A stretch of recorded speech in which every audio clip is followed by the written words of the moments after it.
coffee with fashionmingle.net. It is New York Fashion Week. I am with my man, Zack, Hurley. It is a packed crowd at the Row NYC. Brand, ambassador, developer, you do it all, right? We're a clothing manufacturer. We help designers to actually take the ideas they have in their heads, to develop them fully, and then to scale out production to the point of where they can run their businesses and make money.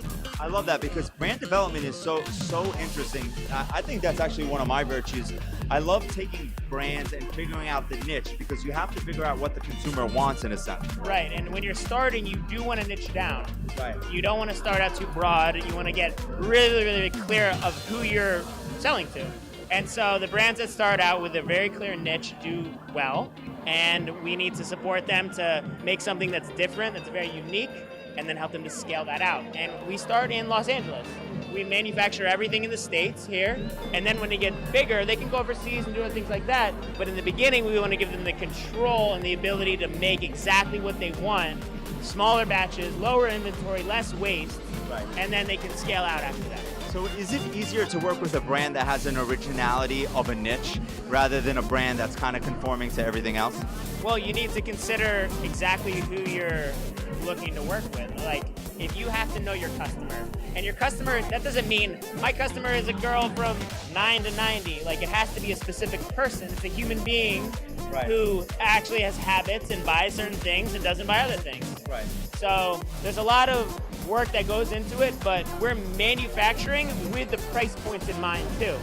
And so when somebody comes to us and they say, I want to build a line of women's leggings, right? Right. The first thing I talk about is their retail price point. Right. What are you selling it for? And then how much do we have to make it for? Right. And we create the product based off of the retail price point, which is what the market's willing to pay. Right. And once we know what the market's willing to pay, we give ourselves a budget and we start sourcing fabric, making patterns, cutting and sewing samples, like building the collection. You basically build the brand.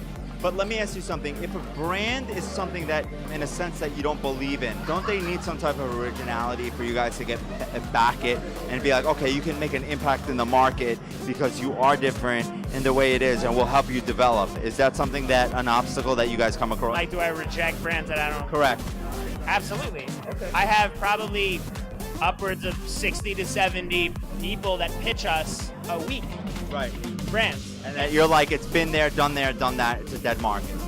What ends up happening is that it's not so much about the thing, it's also about them as a person. Like, are they serious enough to really go and, to figure out whether there's a real market for it. So this is the way I look at it. I'm not one to say that you're right or wrong, but you do need to bring to the point of where you can test the market. And where do you do that? It's once you have samples. Right. So I always tell people, get to the point where you have a sample, you have something tangible, you go and actually try to sell or get money or whatever. At that point, if there's no demand, nobody picks it up, then you can start to drop it. But otherwise, you're just playing around with ideas in your head without data. Yeah. There's no data. I completely agree. As an entrepreneur myself, I understand the struggle and understanding creativity and the brand market and getting it out there and seeing the consumer feedback. So I think what you guys do is amazing. If somebody wants to follow you in regards to Instagram, social media, how can they follow you? I do a lot of content and educational stuff on Instagram. Indie_source. Okay. Indie Source is the website. Beautiful.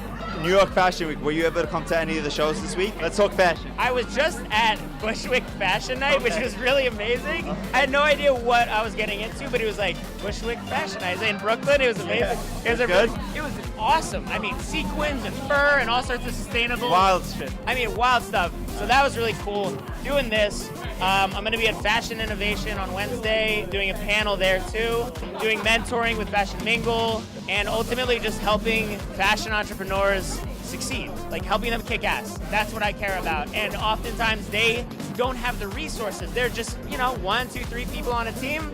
And my whole philosophy, my entire company is built around giving them the tools so that they can scale. You make that idea blossom. I make it happen. We actually make everything here. I like you. Zack, thank you for talking to fashionmingle.net. I like you a lot, and I think that your company and what you're doing is going to be a phenomenal thing, especially for upcoming entrepreneurs and people that are trying to develop a brand. So thank you so much. Enjoy the rest of New York Fashion Week. Thank you for talking to fashionmingle.net. Appreciate you, and enjoy the rest of your event.